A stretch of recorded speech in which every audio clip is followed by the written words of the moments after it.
ओम शांति। आज है 15 फरवरी, शिव बाबा की साकार मुरली। आज मीठे बाबा कहते हैं, मीठे बच्चे, बाप आए हैं कांटों को फूल बनाने। क्या बनाने आए हैं बाबा? कांटों को फूल बनाने आए हैं। बाप का प्यार कांटों से भी है और फूलों से भी है। कांटों को ही फूल बनाने की मेहनत करते हैं। प्रश्न: जिन बच्चों में ज्ञान की धारणा होगी उनकी निशानी सुनाओ। वह कमाल करके दिखाएंगे। वह अपना और दूसरों का कल्याण करने के बगैर रह नहीं सकते। तीर लग गया तो नष्टो मोहा बन रूहानी सर्विस में लग जाएंगे। उनकी अवस्था एक रस अचल अडोल होगी।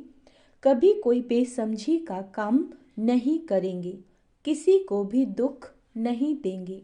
अवगुण रूपी कांटों को निकालते जाएंगे। ओम शांति। यह तो बच्चे जानते हैं, बाप बड़ी लीवर घड़ी है। बिल्कुल एक्यूरेट टाइम पर कांटों को फूल बनाने आते हैं।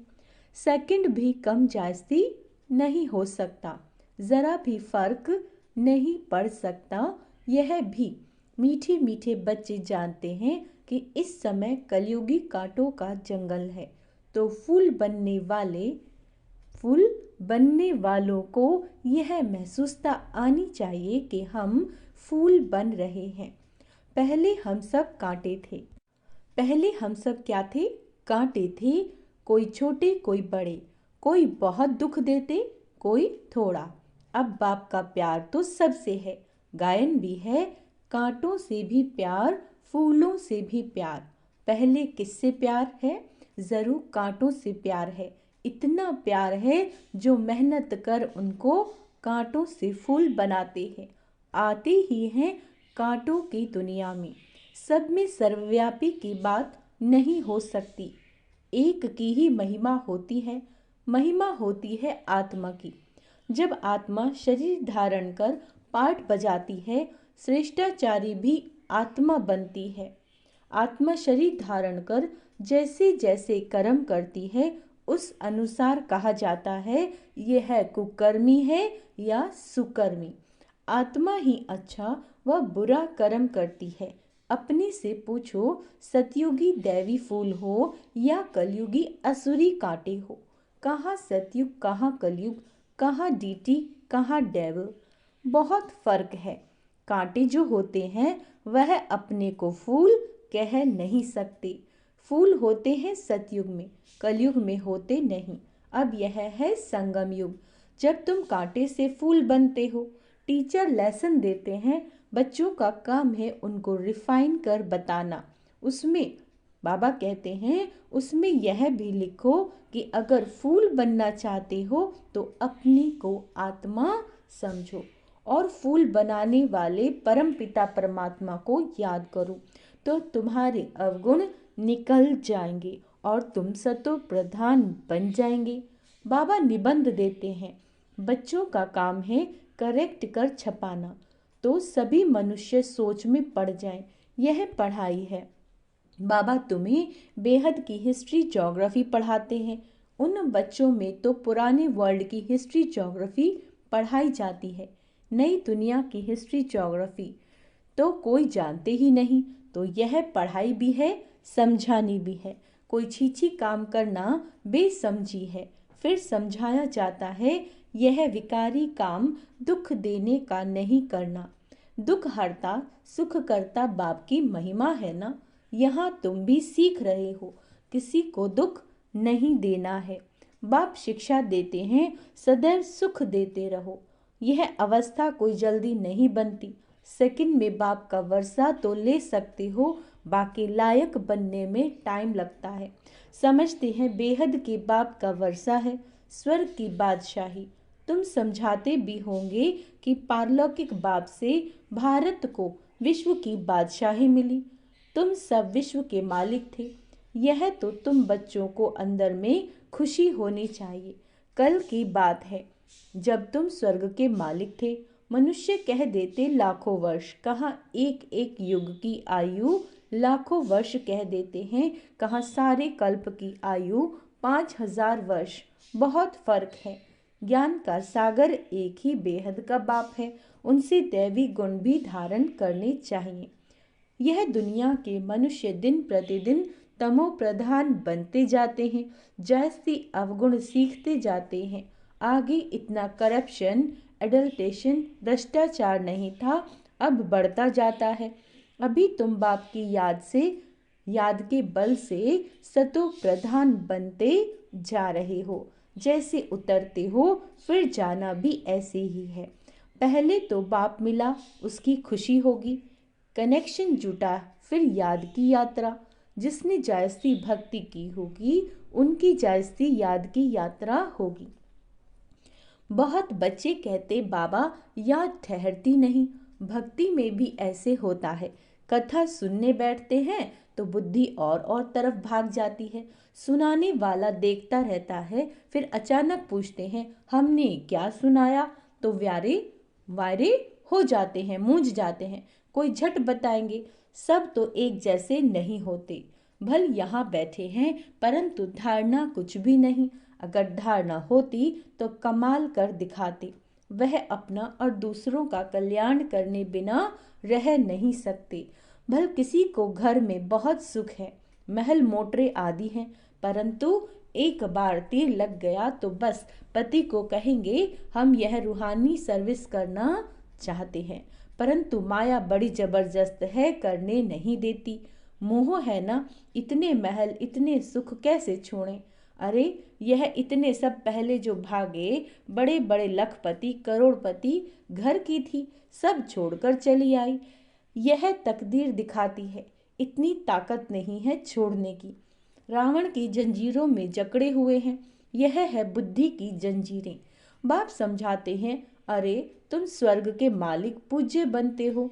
बाप गारंटी करते हैं 21 बार तुम कभी बीमार नहीं पड़ेंगे, एवर हेल्दी 21 जन्मों तक रहेंगे। तुम भल रहो पति के पास, सिर्फ उनकी छुट्टी लो, पवित्र बनूंगी और बनाऊंगी। यह तुम्हारा फर्ज है बाप को याद करना, जिससे अपार सुख मिलते हैं। याद करते करते तमो प्रधान से सतो प्रधान बन जाएंगे। कितनी समझ की बात है। शरीर पर भरोसा नहीं है, बाप का तो बन जाओ। उन जैसी प्यारी वस्तु कोई और नहीं है। बाप विश्व का मालिक बनाते हैं, कहते हैं जितना चाहो उतना सतो प्रधान बनो, तुम अपार सुख देखेंगे। बाबा स्वर्ग का द्वार इन नारियों से खुलवाते हैं। माताओं पर ही ज्ञान का कलश रखा जाता है। बाबा ने माताओं को ही ट्रस्टी बनाया। सब कुछ तुम माताएं ही संभालो, इनके द्वारा कलश रखा ना। फिर उन्होंने लिख दिया है, सागर मंथन किया, अमृत का कलश लक्ष्मी को दिया। अभी तुम जानते हो बाबा स्वर्ग का द्वार खोल रहे हैं, तो क्यों ना हम बाबा से वर्षा लें, क्यों ना विजय माला में पिरोए जाएं। महावीर बन बेहद का बाप बच्चों को गोद में लेते हैं, किस लिए? स्वर्ग का मालिक बनाने के लिए। एकदम कांटों को बैठ शिक्षा देते हैं, तो कांटों पर भी प्यार है ना, तभी तो उनको फूल बनाते हैं।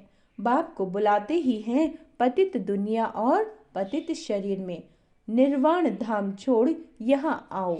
बाप कहते ड्रामा अनुसार मुझे कांटों को ही दुनिया में आना पड़ता है, कांटों की दुनिया में ही आना पड़ता है, तो जरूर प्यार है ना, बिगर प्यार फूल कैसे बनाएंगे।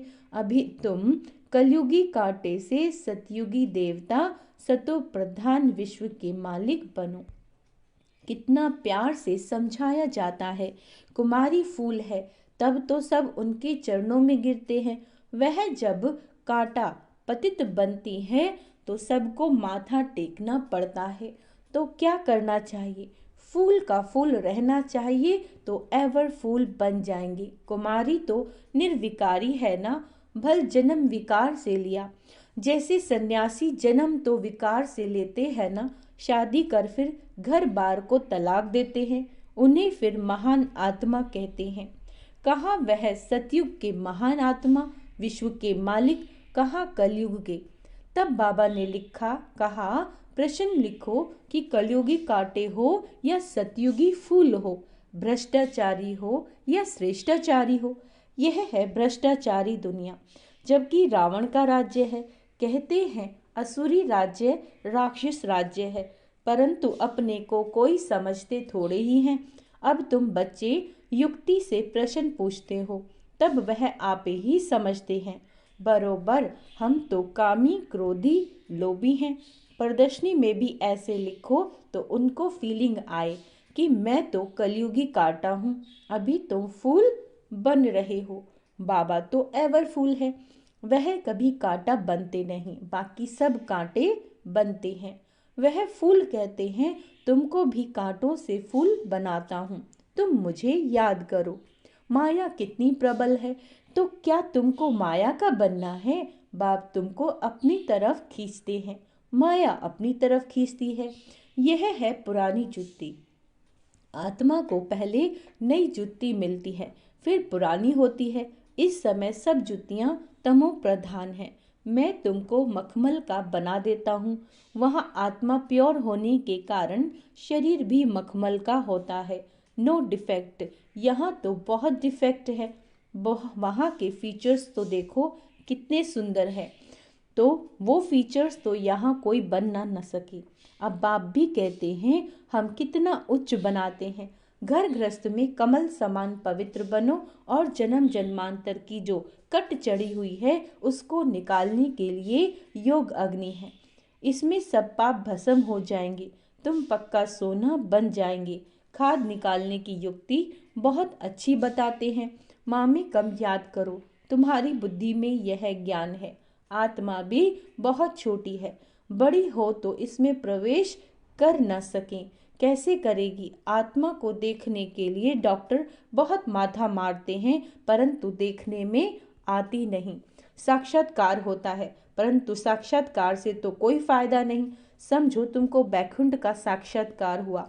बाबा कहते लेकिन इससे फायदा क्या? बैकुंठवासी तो तब बनेंगे जब पुरानी दुनिया खत्म हो। इसके लिए तुम योग का अभ्यास करो। तो बाप समझाते हैं बच्चे पहले कांटे से फूल होता है। सबसे जास्ती प्यार का सागर है बाप। तुम बच्चे भी मीठे बनते जाते हो। बाप कहते अपने को आत्मा समझ, भाई भाई को देखो तो क्रिमिनल ख्यालात बिल्कुल निकल जाएंगे। भाई बहन के संबंध से भी बुद्धि चलायमान होती है, इसीलिए भाई भाई को देखो। वहाँ तो शरीर ही नहीं, जो भान आए या मोह हो जाए। बाप आत्माओं को ही पढ़ाते हैं, तो तुम भी अपने को आत्मा समझो। ये शरीर विनाशी है, इनसे थोड़े ही दिल लगानी है। सतयुग में इनसे प्रीत नहीं होती। मोहजीत राजा की कहानी सुनी है ना? बोला आत्मा एक शरीर छोड़ जाकर दूसरा लेगी। पाठ मिला हुआ है, मोह क्यों रखें? इसीलिए बाबा भी कहते खबरदार रहना। अम्मा मरे, बीवी मरे, हलवा खाना, यह प्रतिज्ञा करो कोई भी मरे हमको रोना नहीं। तुम अपने बाप को याद करो, सतो प्रधान बनो, और कोई रास्ता नहीं सतो प्रधान बनने का। पुरुषार्थ से ही विजय माला का दाना बनेंगे। पुरुषार्थ से जो चाहे सो बन सकते हैं। बाप तो समझते हैं जितना पुरुषार्थ कल्प पहले किया होगा वही करेंगे। बाप तो है ही गरीब निवास, दान भी गरीबों को ही दिया जाता है। बाप खुद कहते हैं मैं भी साधारण तन में आता हूँ, न गरीब ना साहूकार। तुम बच्चे ही बाप को जानते हो, बाकी सारी दुनिया तो सर्वव्यापी कह देती है। बाप ऐसा धर्म स्थापन करते हैं जो वहाँ दुख का नाम भी नहीं होगा। भक्ति मार्ग में मनुष्य आशीर्वाद मांगते हैं, यहाँ तो कृपा की कोई बात नहीं। माथा किसको टेकेंगे? बिंदी है ना। बड़ी चीज हो तो माथा भी टेकें, छोटी चीज के माथा भी नहीं टेक सकते, हाथ किसको जोड़ेंगे? यह भक्ति मार्ग की निशानियां सब गुम हो जाती हैं। बाबा कहते हाथ जोड़ना भक्ति मार्ग हो जाता है। बहन भाई है, घर में हाथ जोड़ते हैं क्या? बच्चा मांगते ही है वारिस बनाने के लिए, बच्चा मालिक ठहराना। इसीलिए बाप बच्चों को नमस्ते करते हैं। बाप को बाप तो बच्चों का सर्वेंट है। अच्छा, मीठे मीठे से केला दे बच्चों प्रति माता पिता बाप दादा का याद प्यार और गुड मॉर्निंग। रूहानी बाप की रूहानी बच्चों को नमस्ते। हम रूहानी बच्चों की रूहानी बाप दादा को याद प्यार गुड मॉर्निंग। नमस्ते मीठे बाबा, शुक्रिया बाबा, शुक्रिया। धारणा के लिए मुख्य सार। विनाशी शरीर से दिल नहीं लगानी, मोह जीत बनना है। क्या कहा है बाबा ने? विनाशी शरीर से दिल नहीं लगानी, मोह जीत बनना है। प्रतिज्ञा करो कि कोई भी शरीर छोड़े हम रोएंगे नहीं। बाप समान मीठा बनना है, सबको सुख देना है। ठीक है, किसी को दुख नहीं देना, कांटों को फूल बनाने की सेवा करनी है, अपना और दूसरों का कल्याण करना है। वरदान। शुभ चिंतन द्वारा नेगेटिव को पॉजिटिव में परिवर्तन करने वाले शुभ चिंतक भव। सदा समर्थ रहने के लिए सिर्फ 2 शब्द सदा याद रखो, शुभ चिंतन और शुभ चिंतक। शुभ चिंतन से नेगेटिव को पॉजिटिव में परिवर्तन कर सकते हो। शुभ चिंतन और शुभ चिंतक, इन दोनों का आपस में संबंध है। अगर शुभ चिंतन नहीं है, है ना, हम मनन चिंतन नहीं कर रहे हैं ज्ञान के अच्छी पॉइंट्स का कि जो हुआ अच्छा हुआ, जो हो रहा है अच्छा हो रहा है, जो होगा वो भी अच्छा ही होगा, तो ये हो गया शुभ चिंतन। तो बाबा कह रहे हैं अगर शुभ चिंतन नहीं है तो शुभ चिंतक भी नहीं बन सकते। वर्तमान समय इन दोनों बातों का अटेंशन रखो, क्योंकि बहुत सी समस्याएं ऐसी हैं, लोग ऐसे हैं जो वाणी से नहीं समझते, लेकिन शुभ चिंतक बन वाइब्रेशन दो तो बदल जाएंगी। स्लोगन। ज्ञान रत्नों से गुणों और शक्तियों से खेलो, मिट्टी से नहीं। अच्छा, ओम शांति। तो आज का स्वमान अभ्यास करेंगे। मैं शुभ चिंतक आत्मा हूँ। क्या हूँ मैं? शुभ चिंतक आत्मा। मैं नष्ट मोह आत्मा हूँ। ओम शांति।